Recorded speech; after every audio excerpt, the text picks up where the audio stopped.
Students, today we will discuss chapter number 2, Kings, Farmers and Towns. The important subtopic of this lesson now we will discuss. So about the administration means the administering system of Maurya dynasty and also the Gupta dynasty, and the sources of Gupta dynasty we will discuss now. So let's start. See, here is given some important points about the administration of Maurya Empire. देखो यहाँ पे judicial system, criminal court, strict punishment for the crimes, ये सारे system इतने पुराने ancient civilisation या ancient empire में भी था. सो जुडिशियल सिस्टम, सिविल कोर्ट और धर्मस्थ्य. उस समय में सिविल कोर्ट में जिसको धर्मस्थ्य बोला जाता था, जुडिशियल सिस्टम भी था. वहां पे क्रिमिनल कोर्ट भी था जिसको कनक शोधन बोला जाता था. स्ट्रिक्ट पनिशमेंट भी था for the crime fines for smaller offense. हर प्रकार का क्राइम के लिए स्ट्रिक्ट पनिशमेंट का व्यवस्था भी था. Death punishment for bigger crime, यहाँ पे बिगर क्राइम के लिए डेथ पनिशमेंट भी था. Espionage system to collect information for the empire. Espionage system means जासूसी करना. सो ऐसा टाइप का भी सिस्टम जो कि इंफॉर्मेशन कलेक्ट करने के लिए एम्पायर में रखा गया था. Public welfare functions were performed. Central administration it was going on in the place that was the capital of Maurya Empire. That name was Patliputra. And registration of birth and death, मतलब ये जन्म मृत्यु का पंजीकरण का व्यवस्था भी था. ट्रेड को एनकरेज किया जाता था. और it was a vast empire. Mauryan had vast army also. इसका सबसे बड़ा पावर था आर्मी. सो आर्मी को यहाँ पे डिवाइड किया गया था बहुत सारा पार्ट में. It was divided into foot soldiers 6 lakh, cavalry 30,000, elephants 8,000 and chariots 8,000. सो यहाँ से हमको पता चलता है कि मौर्याना डायनेस्टी में आर्मी का पावर बहुत था.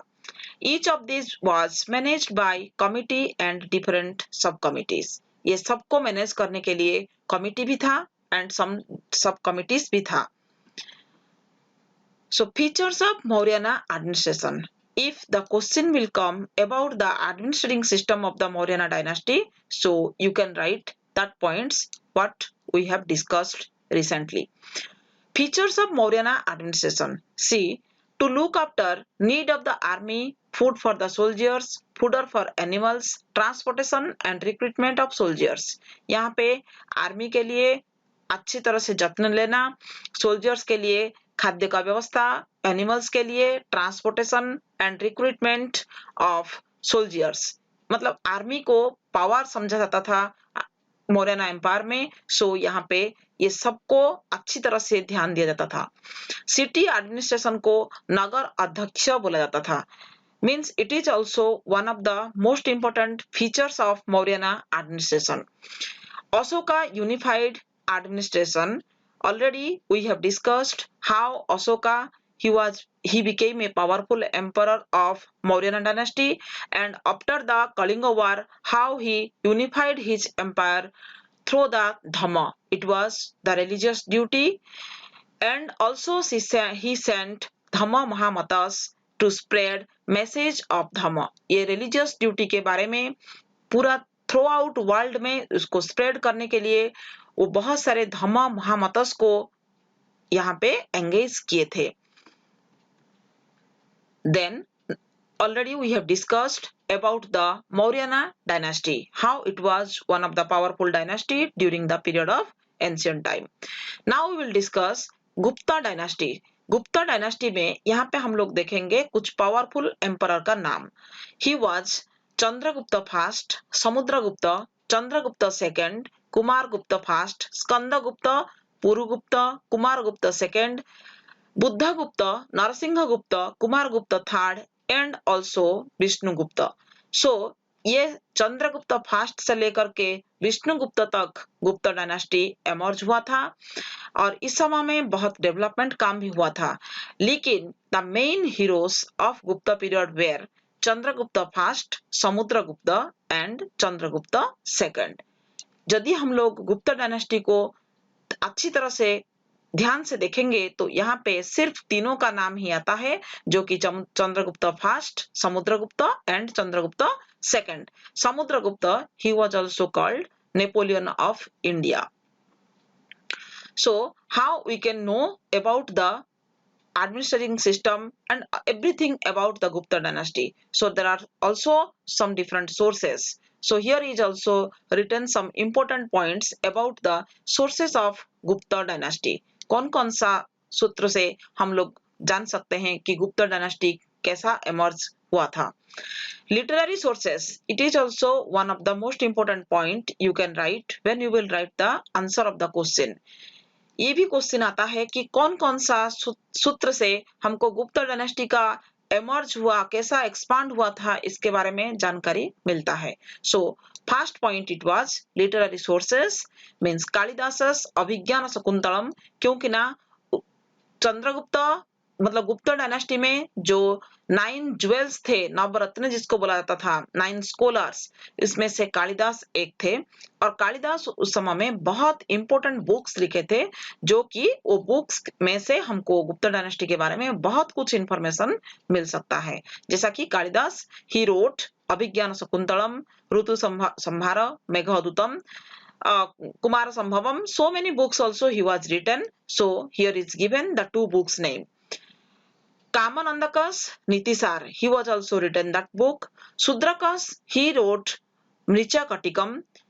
And another important sources, it was inscriptions. Inscriptions Mathura and Junagadh, ये दोनों जगह में इंस्क्रिप्शंस जो मतलब रॉक एंड ग्राफ्ड इंस्क्रिप्शन हमको देखने के लिए मिलता है। ये इंस्क्रिप्शन से हमको गुप्ता डायनास्टी के बारे में बहुत कुछ इंपॉर्टेंट इंफॉर्मेशन मिलता है। कॉइन्स में से भी gold, silver and copper coin during the period of Chandragupta first, Samudragupta and also Chandragupta second, इन लोग के समय में बहुत सारा डिफरेंट मेटल कॉइन्स भी इंट्रोड्यूस किया गया था, उसमें से भी हमको बहुत कुछ इंफॉर्मेशन मिलता है। Coins of Samudragupta throw lights on his military expedition, Samudragupta के समय में जो कॉइन को इंट्रोड्यूस किया गया था उसमें से हमको मिलिटरी सोर्स के ऊपर में बहुत कुछ इंफॉर्मेशन मिलता है। Another important, most important source of this Gupta dynasty it was Allahabad pillar inscription, means prasasti. Allahabad prasasti inscription, it was written in the praise of king, composed by poets like Harisen.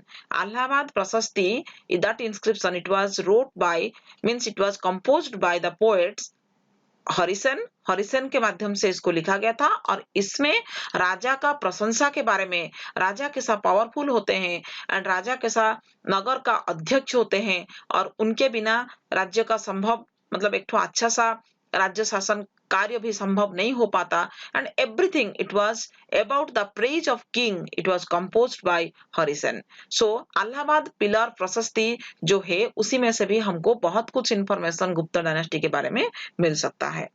And iron pillar eight मेहरावली, मेहरावली में एक iron pillar भी है, उसमें से भी हमको we can get important information about the Gupta dynasty. So students, that much for today, and you will write all the important points. Only we are discussing the important points of this chapter, not elaborated, so you can write all the points in your copy. And next part means about the administrating system and about the farmer and agriculture and also the towns of ancient time. What was the system during the period of 4th to 6th century BC, we will discuss in the next video. Thank you.